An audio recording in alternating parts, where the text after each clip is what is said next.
In 10, 9, 8, 7, 6, 5, 4, 3, 2, 1, go.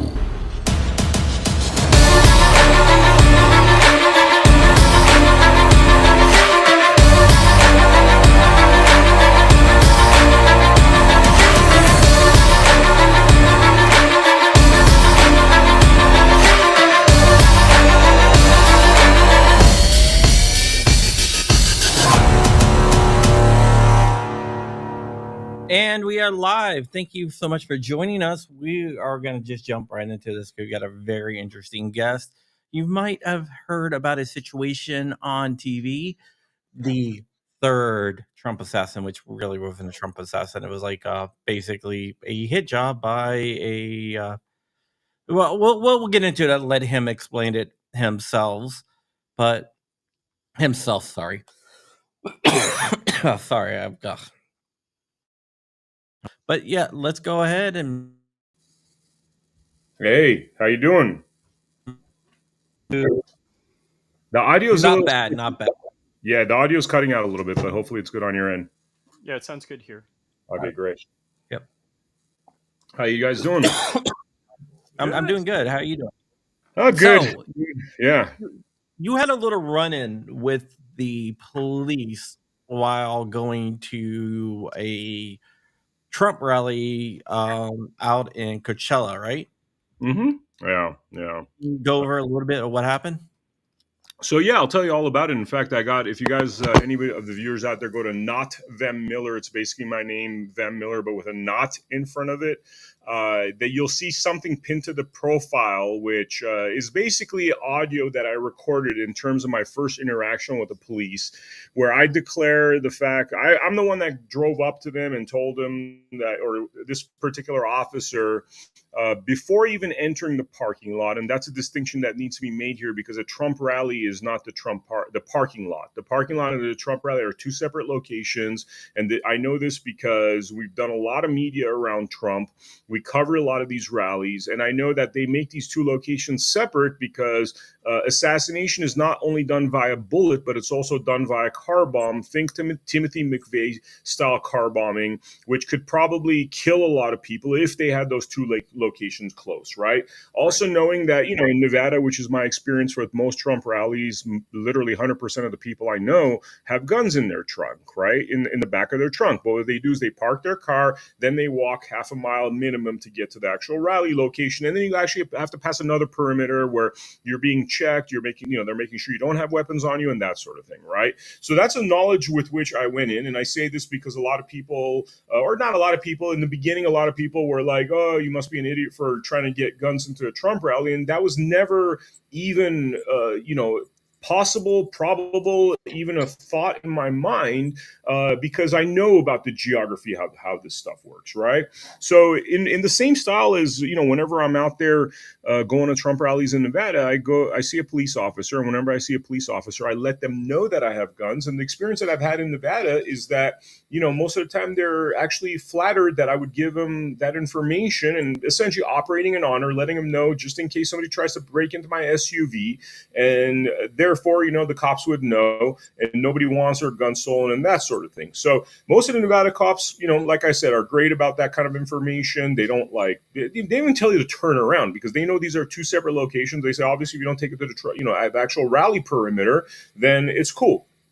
In this case, I did the exact same thing and recently released the audio because what I did as I was driving up to the Trump rally, and I would say this is purely just a journalist instinct, was that I get my recorder out and I start recording. And then I drove up and I see this police officer left of me. I roll down my window. I call him over. It's very clear from the audio that he starts coming from a distance as I'm waving him down. And you could hear his voice getting closer. And then he's right by the window and you could see his voice getting louder, right? Or you could hear his voice getting louder. And you hear me say, hey, I'm here, for the Trump rally. And I just want to be straight with you. I got firearms in the back of my truck, but, I'm also a Trump, team member in terms of of, I've been helping get votes for Trump in Nevada by making phone calls, knocking on doors, asking people that I know that normally would not vote to vote for Trump.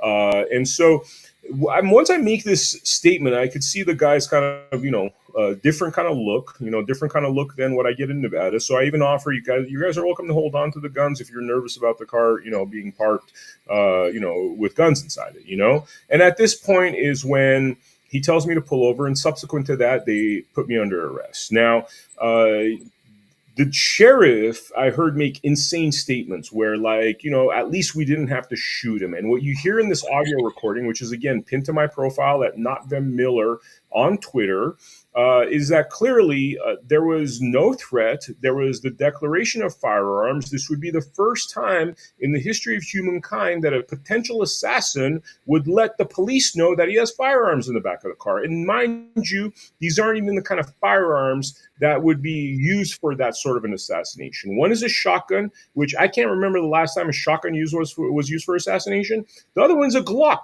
And both these are so bulky, by the way, that if you visually looked at me that day, I'm wearing like a black shirt like this, jeans, and sandals. So one would think, like, if this was a tiny 22 or a one shooter, I get it. It would look like I'm trying to conceal it. But neither a Glock nor a shotgun is concealable in that kind of a situation. So then this opportunistic sheriff gets on stage and makes the announcement to the entire world that he's caught another potential Trump assassin, calls me a lunatic, calls me all sorts of names. Which, by the way, I've had like a mental health kind of analysis done, and they've said I'm actually really bright and together, and that have no mental health issues. This is a verifiable.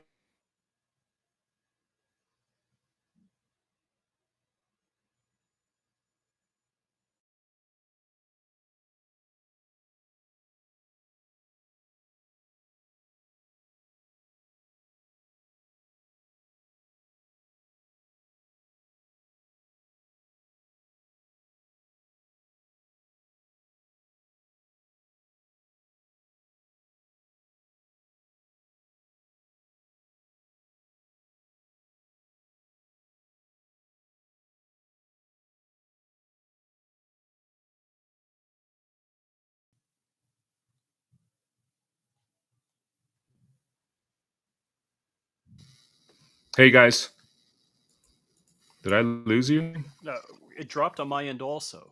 Yeah, I think it dropped on Ye- it then.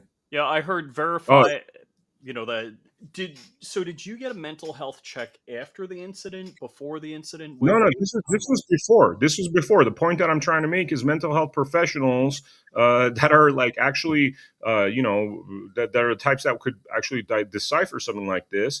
Have said that I'm of great mental health, but this individual, based upon nothing but lies and his political ambition, went out there and made the most outlandish statements, and he put the Riverside County at risk. And this morning, I was actually at the on a phone call with the Riverside County. They have a meeting. Everybody gets 2 minutes to speak. I went up there and told them what was going on, and lo and behold, there was about 20 individuals. And if I was to approximate, I'd say about 12 of those individuals were there talking about patterns and practices of this sheriff, where he has a history of breaking the law, $7.5 million lawsuit he's lost, multiple prisoners dying under his care, under his watch, accusations of bribery, corruption, whistleblower cops basically being threatened. I've heard about websites where they put things on there for cops that do not toe the line, meaning if there's something incriminating about those cops, like the dude's cheating, they would blast it out, cheating on his wife, they would blast it out on this website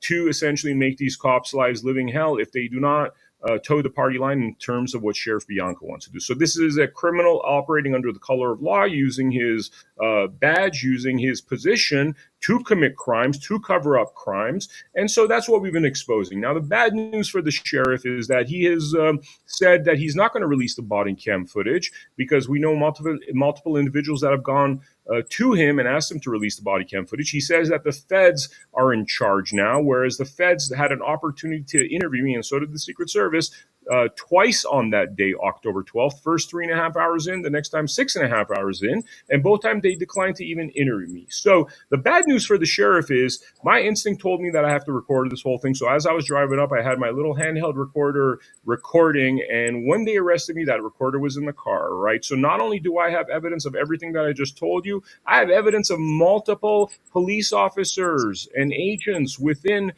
his purview actually committing more crimes, more deprivation of rights. Because what happens when you have a recorder and it went for 12 hours before the battery ran out, and these guys are ransacking my car unlawfully, unlawful search and seizure, talking about committing all sorts of crimes, and you know what? They were recorded the whole time. So we don't even need the body cam footage. Although if we do have the body cam footage, you'll find further deprivation of rights, which is that my blood sugar wasn't well at the time when I arrived. I wasn't feeling well. I begged them for my water, which had supplements in there that would have regulated my blood sugar and also my heart rate, which was, my heart was bouncing out of my chest because I just was not.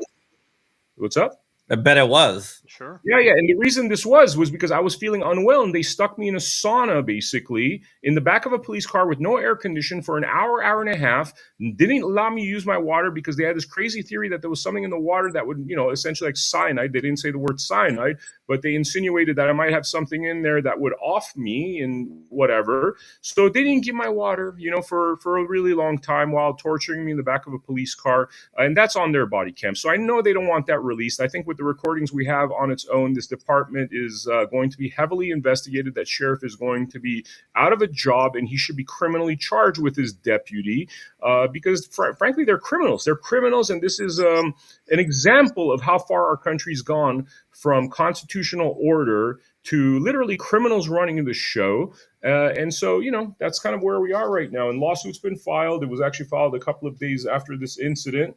And we're going to take these people to task. There's a lot of great things that could come out of this situation, which is the deprivation of constitutional rights in California in terms of Second Amendment with their ridiculous statutory laws that contradict the Constitution. It's not the same in Nevada. Nevada is much more in line with what the Constitution says about the Second Amendment, and a lot more. I think this is going to be a nice little cleaning of house, so to speak, of one of the most corrupt counties in the entire country.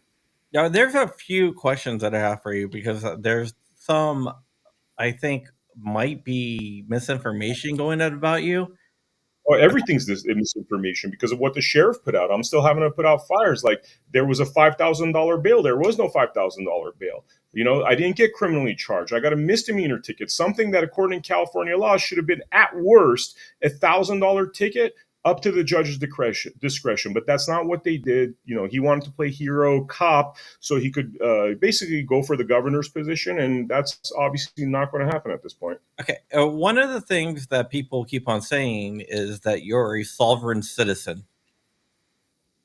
Sovereign citizen is the most ridiculous term in the world. I mean, I've done enough podcasts and research on that topic prior to these events. So sovereign means free. Citizen means essentially you're a ward of a state, a ward of a national trust. So sovereign citizen is like saying you're contractually obligated, you're free. It can't be both. You're either contractually obligated or you're free, right? So that's a new conspiracy theory, right? They used to call people conspiracy theorists so they wouldn't snoop into the JFK assassination or UFOs or whatever.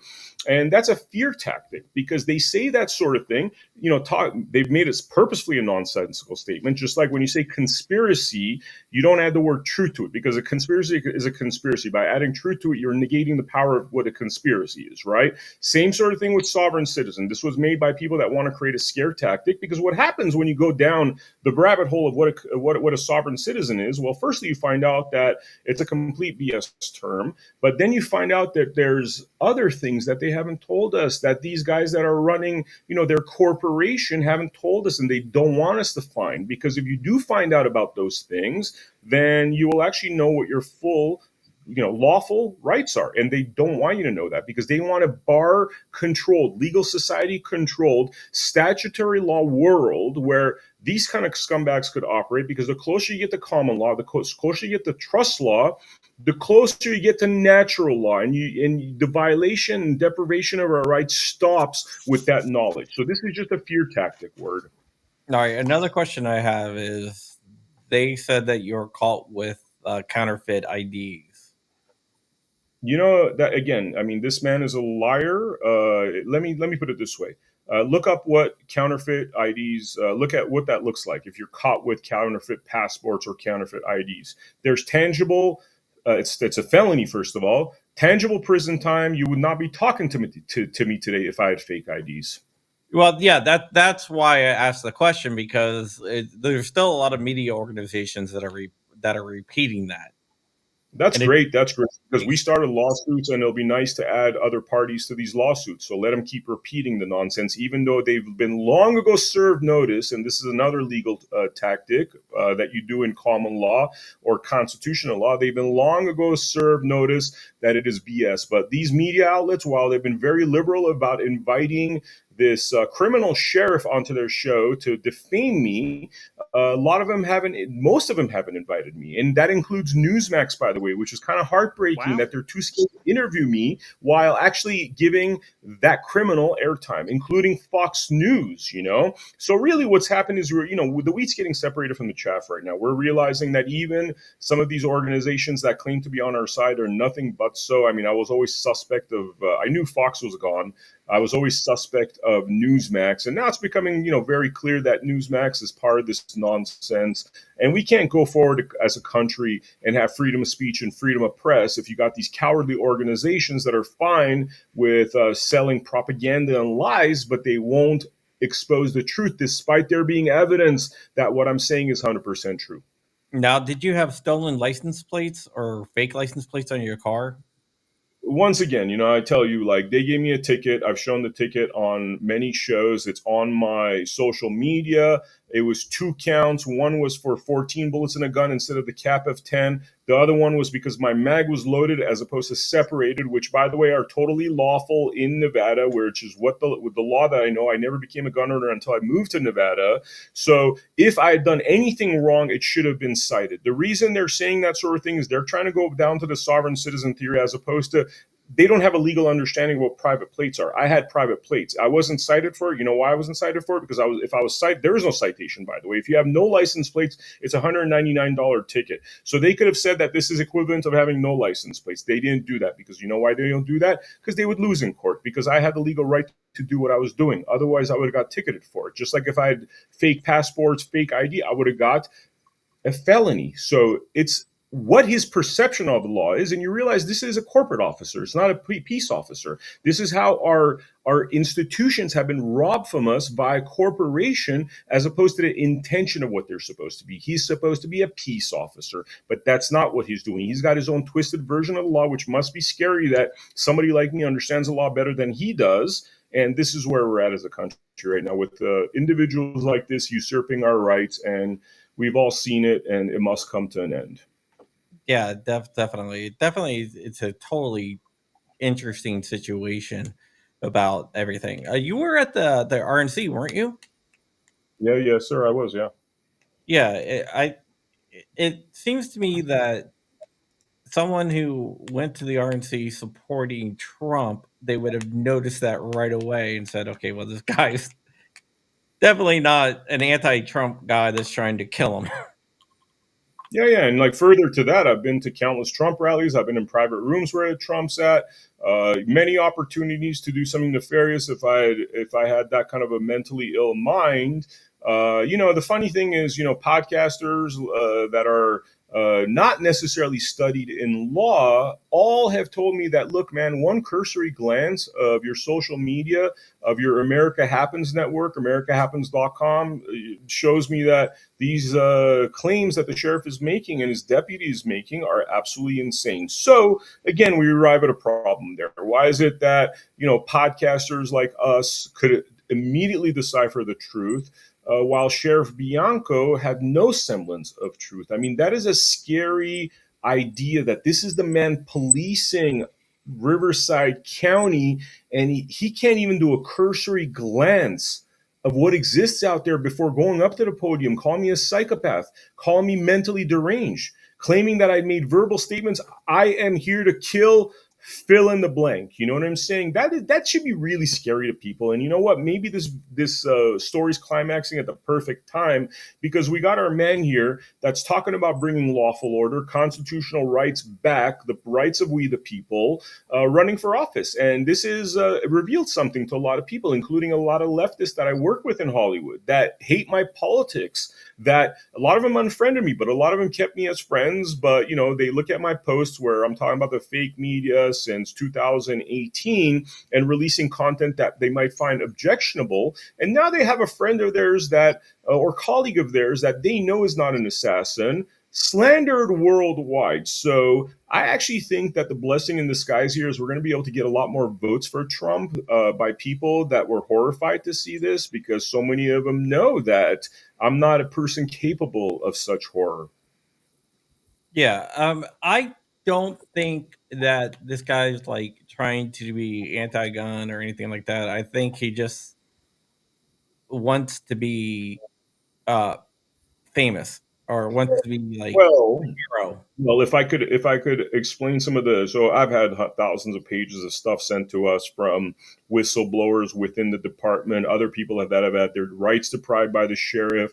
You know, in one instance, he sent out a memo saying that anybody that was either injured or suspended was having their gun rights taken away. So there is evidence that, you know, just more so that this guy is not the constitutional conservative he makes himself out to be. And I think this is a perfect example, because at best, his officer should have said, okay, you declared your guns. And by the way, we could play that audio if you'd like to hear it. It's only 1 minute long. I don't know if you guys have heard it already, but at best, they should have said, you know, and this is via law, by the way, their law says that at worst case scenario, it's $1,000 ticket. So what should have happened, and what I've heard happen at many other rallies that are not run by, you know, goons like this, is that they simply tell you, you know what, there's too much risk. Just, you know, do a U-turn, drop your guns off somewhere else. You're free to come back once you drop it off, or they simply tell you to go home. What they don't do is make you out to be one of the, you know, 12 most notorious people in the world that have either attempted to or have assassinated a presidential candidate. So that insane leap over there just tells you, I mean, how much, okay, in the legal world, there's something called patterns and practices, right? How much patterns and practices do you have to go through that you feel so emboldened to do what this gentleman did? Okay, you have to have repeated instances. And he said, oh my God, I was so surprised he filed a lawsuit, because most people can't file a lawsuit because it costs millions of dollars to do the lawsuit, which actually gets to the crux of the problem here, because it should not cost money for us to go sue criminals like this. You know, it should be in common law where you don't need a team of lawyers to do it. But because of the legal societies, the corruption of the legal societies that work in unison with these corporations, and that police department being a corporation that's easily findable if you go to, you know, like Dun and Bradstreet, that it is indeed just a corporation. That's how they usurp your law, your powers. And this man thought, you know, there's no way this guy's going to come after me, even though I'm doing something repugnant. Well, you know what? He's been corrected. Yeah, so now you have a lawsuit going on. Yeah. And I think it's going to get bigger, because there's media outlets out there that, despite being served notice, and that's another legal term, once you're served notice that, hey, what you're putting out there is fraud, and you continue to do it, then there's a legitimate claim to be made. And now this story has been out there for, you know, whatever, last 10 days. The record's been corrected for those that want to seek the truth, but yet they put out the same nonsense that the sheriff put out. So again, this is corporations in cahoots with one another. People talk deep state. Well, you know, I don't know if I'm not going to put a title on it, but they're simply collaborating. They are part of the same nonsense and lies. They are part of the same targeting. They're part of the same civil rights violations, deprivation of rights, disinformation, or I should say, you know, slander. And so, you know, I think it's an opportunity for us to hold them accountable. And there's other opportunity here where California's laws are grossly unconstitutional, and the fine that they gave me, or that They will give me at the highest, which is $1,000. There's no jail time because that's jail time only if you have priors of doing violent things. And I've never had even such a misdemeanor, much less a felony. So, worst case scenario is $1,000. Probably the best thing to do is not pay that $1,000. So I'm not admitting guilt because that's their kind of plea bargain method, and fight this and say, yeah, it's unconstitutional. I don't agree. I don't consent to these unconstitutional laws. I don't consent to your unconstitutional statutory laws. And let's fight it out and get it to the proper court so we could reverse those ridiculous laws in California and make an example out of them, just like we're going to make an example out of Sheriff Bianco Yeah, and his deputy. yeah. When the story broke, I did a video, and my video was like, "This doesn't add up. This just doesn't make any sense." Mhm. I pulled up everything. I was like, I've looked at this. It's like it's not. It doesn't. It doesn't jive. And I did a video saying, everyone's saying this, but I don't think that's the case. Uh, Mhm. I wish Yeah. more people would have done I mean, dude, do you have a degree in criminal law? Like, or are you just a regular person with brain cells? You know what I'm saying? Like, it's just like, why did the sheriff do the things that he did? It's obvious that any normal person with brains knows that this is not the case. And the craziest thing is, I got to thank, like, I always knew Mindy Robinson, my business partner, would stick by me regardless of what happened. But I got to thank the immense number of individuals in the freedom movement that came to my support. First, starting with Roger Stone, that came guns blazing, knew that I wasn't that kind of guy. Patrick Byrne, Ivan Raiklan, General Flynn. I mean, you name it. The entire movement came to my support. And a beautiful thing happened during all of this is that there was this immense tide. And you remember when the first assassination attempt happened, it was like popping sounds, he tripped, all that kind of nonsense. But when it was this instance, and it wasn't a real assassination attempt, it was Van Miller, third assassin, big headlines, right? And the entire world, mainstream media complex, came after my name. And within Oh yeah. 24 hours, our ragtag group of patriots corrected it and turned that tide back, which I think is a beautiful thing. I think it shows us we are experiencing incredible times here where we have the opportunity to basically lay the knockout punch on these propagandistic outlets that really just poison the American people and destroy the American people. Like, we need a media that is actually truthful, fair, and free. And that's not what we have right now. But with shows like ours, what we do at the America Happens Network, AmericaHappens.com, with what you guys are doing, with what a lot of other podcasters are doing, we're going to redefine the future ourselves. And given the opportunity, I mean, prior to these events, I actually was working on a bill with the higher ups at the Republican Nevada Party, to basically fund the new media and at the same time put regulations in place that do not censor people, but allow one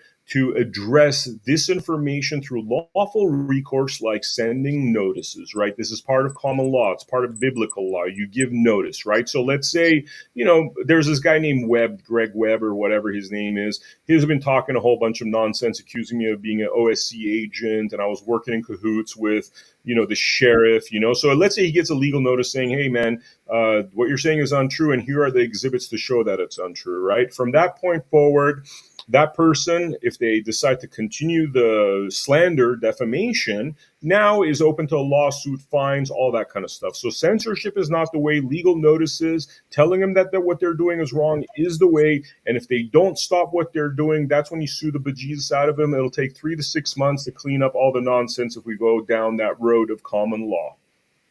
Eagle Run 23 says the article says them had unregistered guns. Are we talking 80s, like polymer, like P80s or polymer 80s, 80% firearms, ghost guns, Look, scary term, I know. or just not registered No. in California? No, they're registered guns. Like, these were lawfully bought, registered guns. And so everything's a lie that they've said. They said a $5,000 bond, no such bond. I just got a ticket.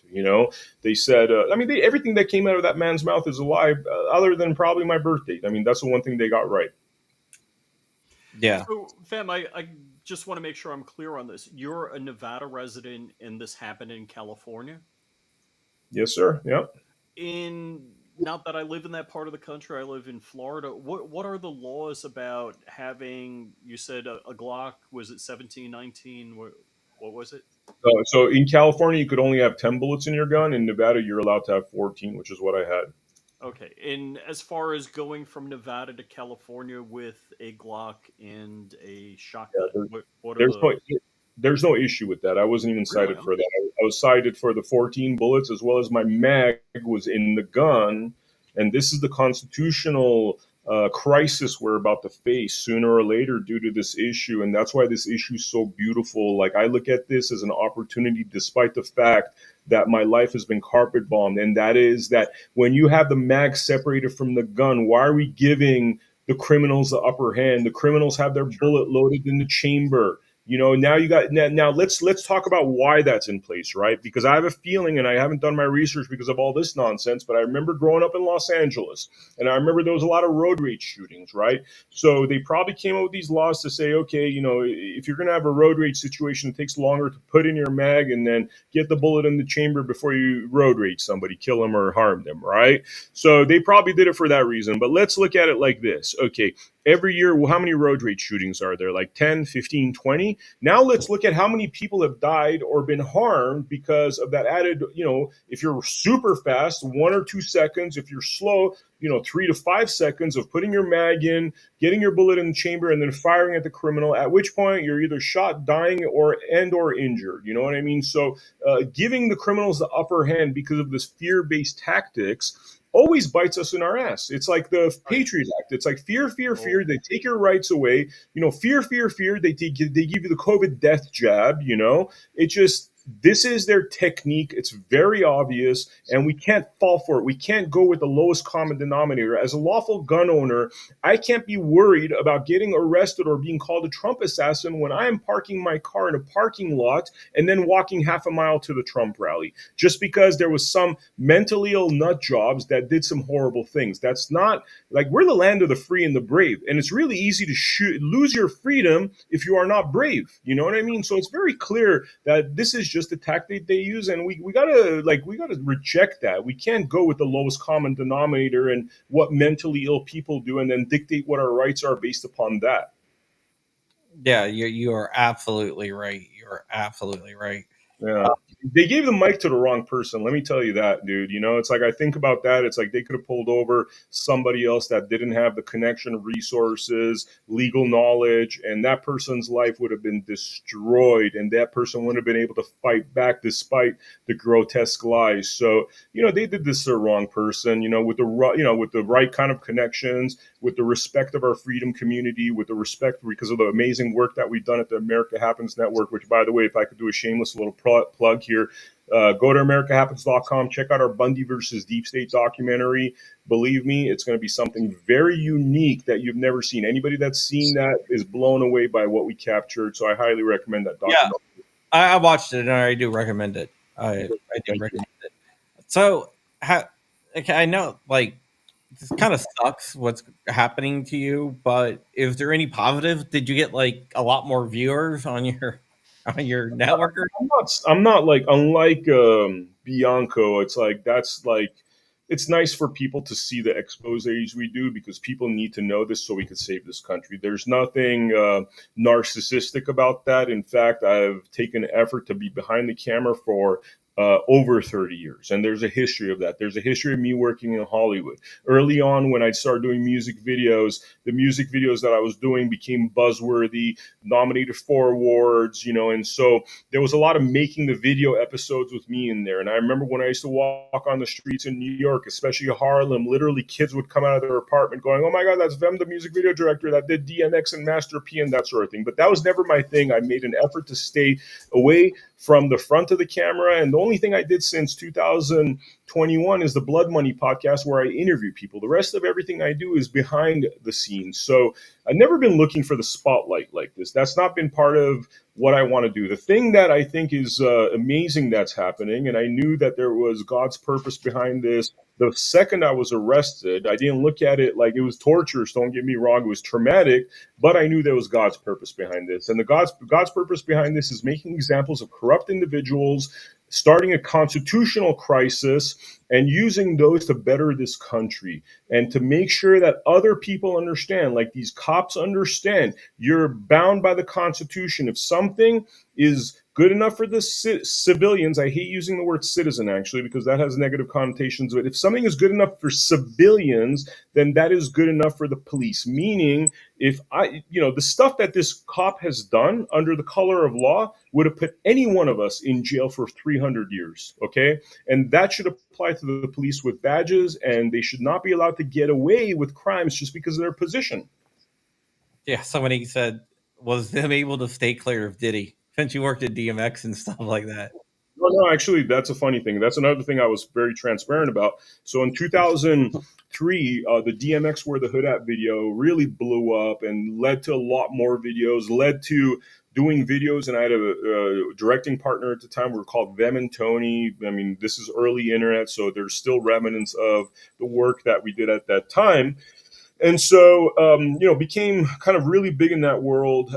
Diddy stole $30,000 from me in 2005. He's stolen from a lot of people. So I put it out there on my social media that I was supposed to do a video for him that I wrote. And last minute, he gave it to his buddy, stole my concept, didn't pay me the money that I was owed, right? So that was one experience with Diddy in 2005. And that was pretty much the end of my Diddy story. In 2003, 2004, as a young music video director, I got invited to some parties. And it wasn't these freak offs and salacious parties. It was really a Hampton party called the White Party. Everybody dresses in white. And what I've learned since then is that there was shady things happening in other areas. But the main area, which is the area that I was in, and remember, I'm not some big celebrity. I'm just a music video director. I'm not hanging out with whatever gay stuff was going on in the basement or upstairs. You know what I mean? It was just, I was at a party. I was like kind of overwhelmed by it all because, I think I was like 23 years old or something like that, and went to a couple of parties like that.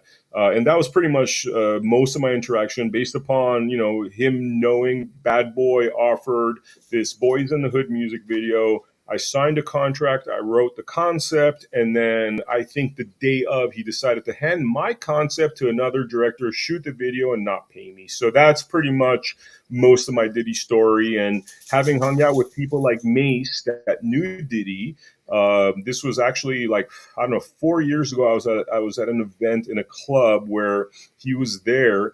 And we had this conversation. I mean, he stole so many songs from that guy. Mace should be a billionaire with the hits that he wrote for Diddy that Diddy did not pay him for. And very much like a lot of people around, sick individuals like that, Mace removed himself from that world. He became a priest. And imagine going from like a hip hop guy surrounded by these badunkadunks, you know what I mean? Like, and then going and saying that, hey, I'm going to become a priest because frankly, there's a lot of us out there that are just not into that like demonic lifestyle that, Diddy is a part of. And so, it's a repeated pattern of him having done a lot of horrible things, being protected. And by the way, when I wanted to sue him and get my $30,000, I was told specifically that if I tried to do that, he would destroy my career and I was better off just leaving it alone. Yeah. When I was researching you, because I research everyone, it's just something I do. My autism kicks in, and I research people. I was surprised that you or hooked up with DMX and stuff like that. How did that happen?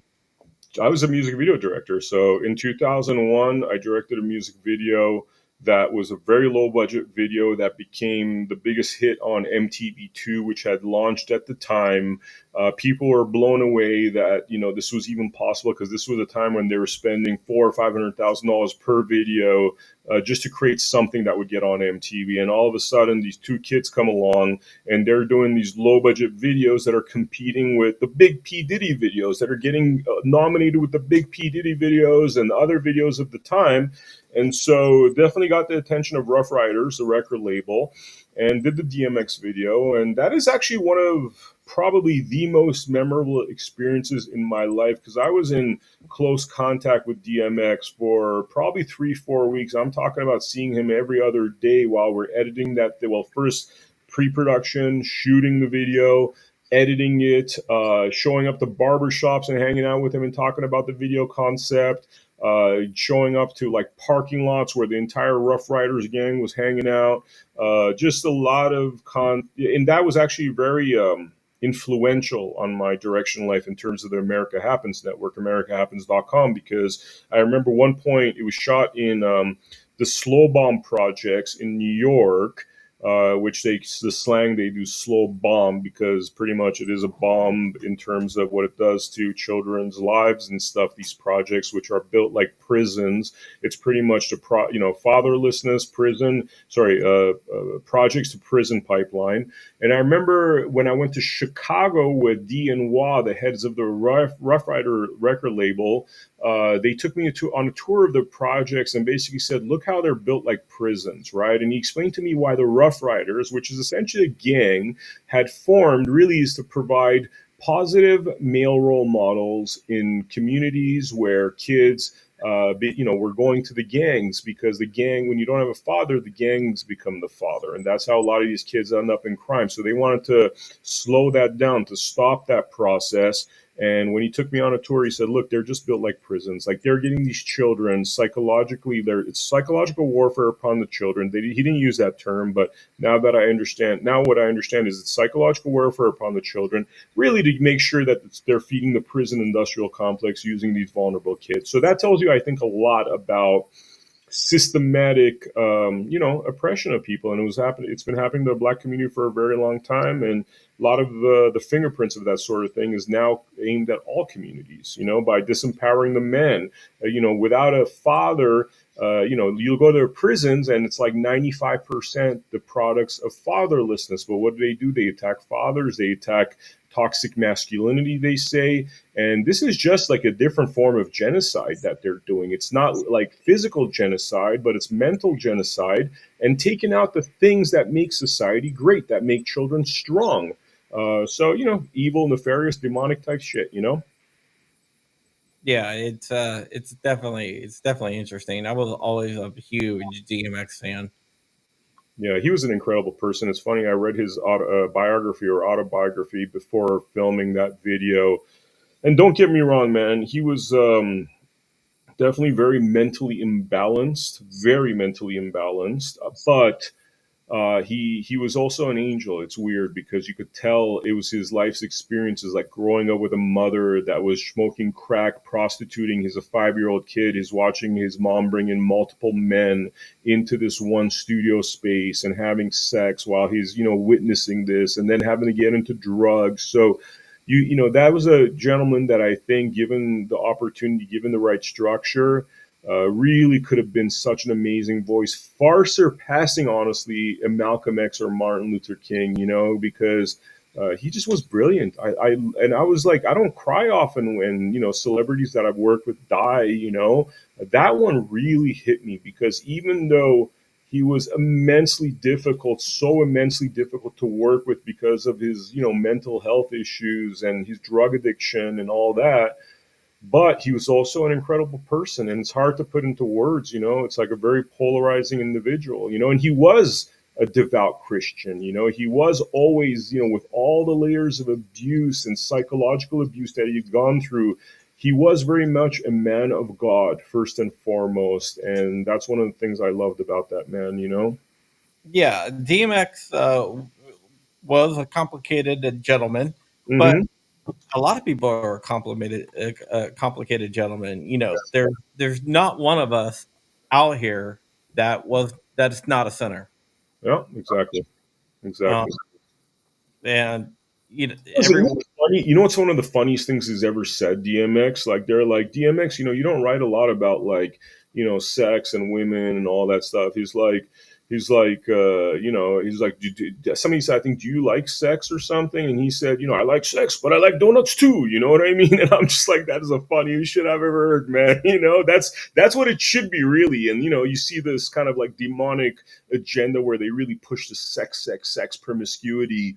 And when DMX said that, I'm like, wow, man, that's a really interesting spin on it. I like sex, but I like donuts too. yeah, Eagle Run wants to know: were you in the Rough Riders video uh, uh, for their video? Did you do any cameo? Physically in there, Yeah. there was cameos we did back in the day. I don't think I was in that one though. I don't know. It's I mean, this is like 21 years ago now, so I'd love to watch it and kind of see if, like, we stuck ourselves in there, because we did that sometimes. I know our Steadicam operator had a cameo in that. I know Buster Rhymes had a cameo. So did Fat Joe. But I don't recall with that one, to be honest with you. Yeah, Rich wants to do a music video. You should direct his.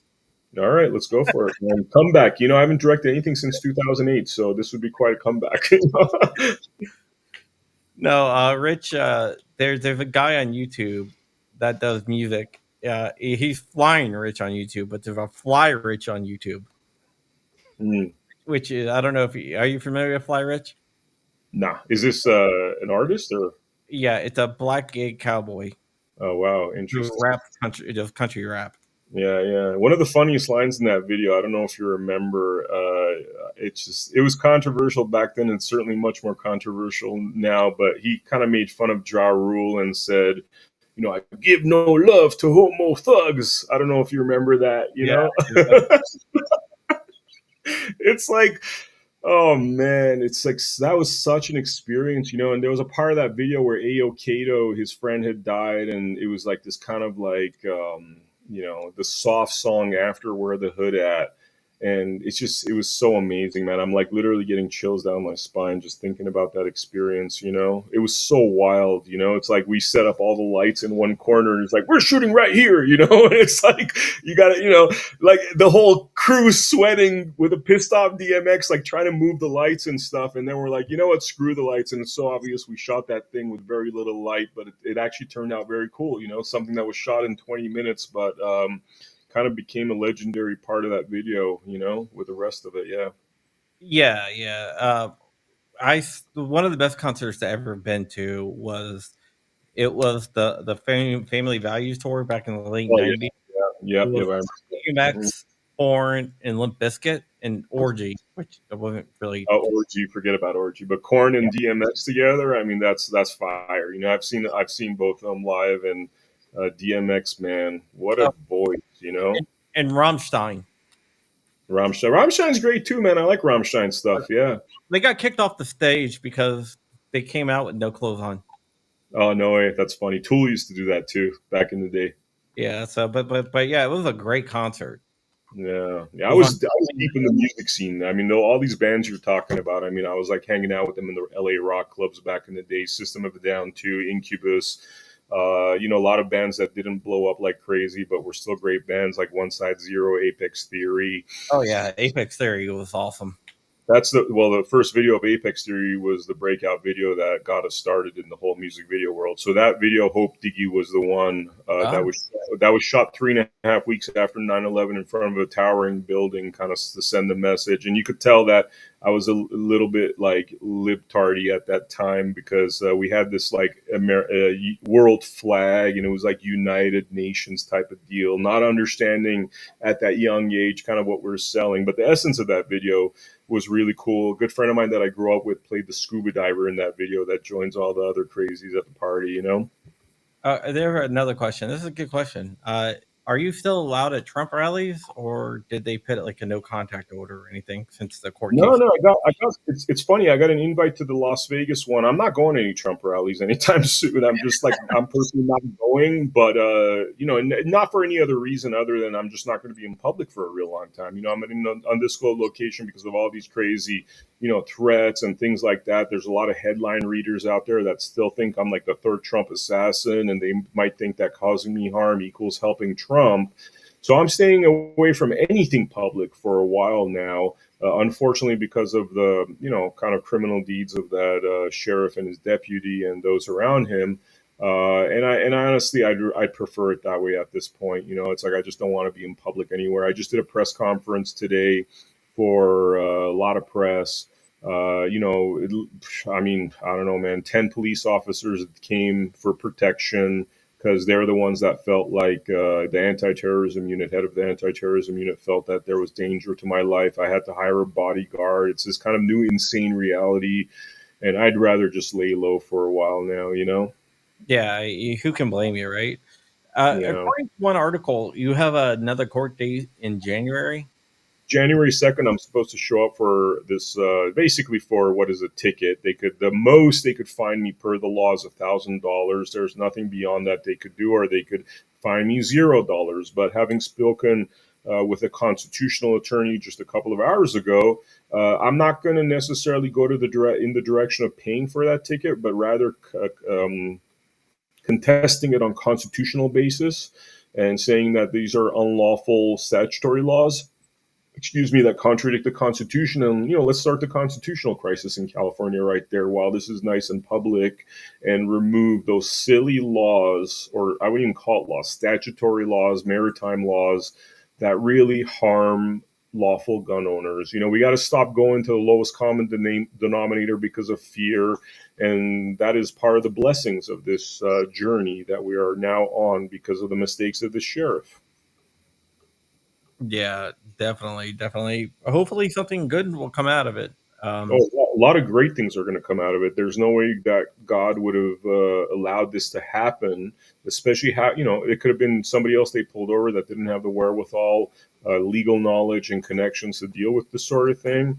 Obviously, it was me, you know what I mean? And, we hit the jackpot the way I look at it. We hit the jackpot of a path to freedom and correcting issues and holding people accountable. So, yeah, I read one conspiracy theory, which was way out there. And I know the answer to this, but I'm going to ask it anyway, just because I thought it was like the most ridiculous thing I've ever saw. But are you a CIA plant? I mean, no, and let's analyze that for a second. You know what I mean? Like, You've probably seen that though, right? What's up? You've probably seen that conspiracy theory. Oh, I've heard the Russian thing, the MI5, MI6. All of this would be predicated upon essentially the sheriff Bianco and I being in cahoots with one another, right? Because I can't, through like telepathy and mind control his actions. So this only would have happened due to the action reaction, right? So that would be predicated upon me knowing what his reaction would be, right? So, at this point, I don't know if there's any logic to that, because the sheriff's political career is destroyed. And unless, we sat there at CIA office headquarters and said, we're going to carpet bomb both of our lives, put my parents at risk. My parents got a 5-day eviction notice because I go to that home to caretake for them since they're so old and they need my help on a temporary basis. It's outlandish theories. And a lot of these guys, like there's a guy named George Webb. There's another one that's named Ariel, who's like the proliterate or something on his social media. There's another guy named Marty Waters that they, before it was like we would discuss within America Happens, because these are the people that come up with these crazy stories. Like there's a sex tape with Kamala and Diddy, and then they get like, million likes or views or whatever. And now I think they've exposed themselves on the account of the story and how they've handled it and the crazy theories that they've come out with. Just like the one we just discussed, where you analyze and you're like, okay, it's impossible. It's impossible to read somebody's mind and know their reaction to an action. And it just falls apart when you actually take those things into consideration. Not to mention that you look at my history and it's like for 6 years, I've been an adamant Trump supporter, going against the mainstream media, going against people that are on my Facebook accounts. I mean, it would have to be so deep undercover with so many elements that are uncontrollable, being controlled, that it just, once you think about it on a deeper level, it's just ridiculous. But that tells you something about some of these hacks on our side that make us look like conspiracy theorists nuts, and give really fruit to the other side, give them fodder on the other side to say that look at these crazy Trumpers. And frankly, Sheriff Bianco was one of these people, because the thing that they want to get the media, and that's why probably they blew up the story so much, is look at these anti-government, gun crazy Trumpers. and he served it on a silver platter, and he was too shallow and ambitious in his own gains to not even notice what he was doing. He actually caused damage to the Trump campaign. The beauty of this, though, is because, as you could tell, with all this like Hollywood credits and everything, a lot of people know me there, and they might hate my politics, but then they saw somebody they know whose politics they hate that's been telling them fake news, fake news, fake news for the last 6 years to their face, now be a victim of the fake news. And that's got to be a knife that gets pretty close to the ribs, because now I think they see, and I think a lot of people that wouldn't have voted for Trump are going to vote on the account that what happened to me is now too close to home, because they know I am not an assassin type character. In fact, I've been contacted by people, that I haven't heard from in years, some decades, that are like, yo, dude, I heard the news. The shit is crazy. I know you're not an assassin. I know we've had our differences, but whoa, this is just nuts. And let that marinate a little bit and let him go fill in that box for Donald Trump and Vance. Yeah. I did see a picture of you and Vivek. Yeah. Yeah. Yeah, we have a lot of pictures like that, with RFK. I might have some out there with the Trump sons, and General Flynn certainly, and a lot of people from the freedom movement and stuff. Which honestly, it's not something I did a lot before when I was in Hollywood. I always thought that was like kind of what the cheesy pictures you find in Italian restaurants. You know what I'm saying? When the owner takes pictures with celebrities that come in, I thought that was just kind of corny. But started making a practice of people that I enjoy their company, their policies, their intellectual minds, to take pictures of with them, as I became deeper into this movement. Yeah. Was there one moment that made you go from you said you were basically like liberal when you were younger, Yeah.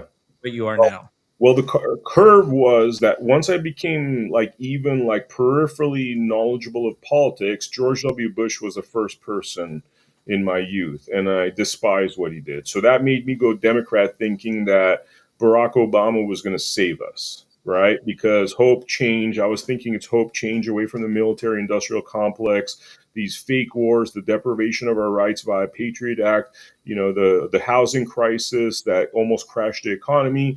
I thought Obama was the guy because he was selling hope change, right? Then I realized these are very vague terms, and he's talking about a different kind of hope change than I was hoping for.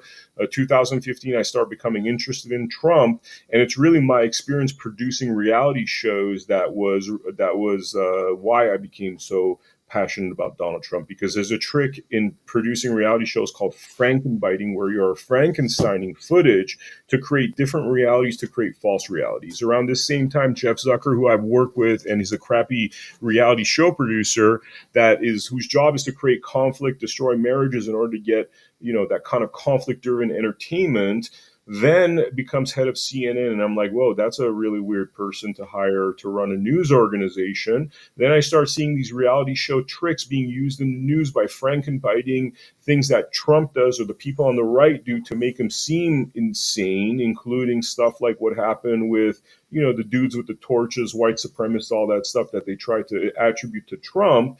And I'm like, whoa, you guys are taking, like, I've seen the raw unedited footage before they did these editing tricks. And I'm like, whoa, you guys are taking like reality, twisting it to create fake conflict, just like you do in reality shows. And then that's causing blood on the streets. Whoa, that seems like treason. You know what I mean? Because you're literally causing people to die on the streets because you're creating a fake version and trying to build this racist, orange man bad narrative. And that kind of completed its arc in 2018 when I became all in with Donald Trump, knew that they were bullshit, couldn't no longer stomach working for those organizations, for those big media companies, and pretty much left that business as a result, left huge paydays on the table as a result. But like, when you're a Christian, it becomes clear you're working for the devil and doing things to destroy the country as opposed to enrich the country. And by that point, I also start noticing that anything of quality, and I hate the British, I'll be straight with you. The one thing I would give the British is that their entertainment is actually fruitful, educational, and there's more to it than what the TV networks out here do, right? So I was trying to bring that sort of content where you actually learn something, and every single time it would go to the lowest common denominator, where something that could have been a great show was then reduced to garbage entertainment. And that whole, melee of crap I was dealing with would just made it where it was unacceptable to be part of that machine anymore. And so around the same time that I fully left the business is when like I was fully supportive of Donald Trump.